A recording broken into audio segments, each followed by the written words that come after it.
Stħarriġ li għamlet l-EY jindika li 80% tal-kumpaniji barranin jemnu li l-ġejjini tagħhom huwa f'pajjiżna.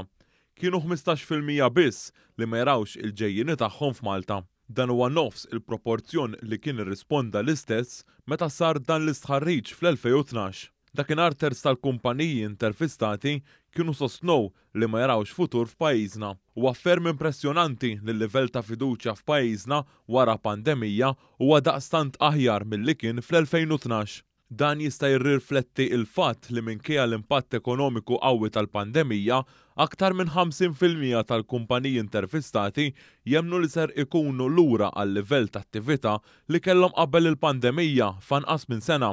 Jirriżulta wkoll li minkejja l-pandemija nofs il-kumpaniji ma bidlux il-pjanijiet ta' investiment tagħhom. Aktar investituri kabbru l-operat tagħhom f'Malta, tant li wieħed minn kull 5 azjendi ikkonfermaw li mexxew għal pajjiżna attività li kienu jagħmlu barra. 4 minn kull 10 investituri qalu li sejrin ikomplu ikabbru l-operat tagħhom.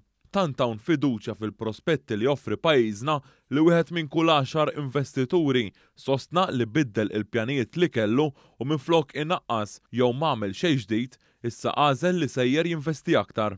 Huma biss 4% tal-investituri li sostnew li mhux sodisfatti bl-għajnuna li tal-Gvern tul il-pandemija. Dan jidher huwa fattur kbir wara l-konfidenza li teżisti f'pajjiżna.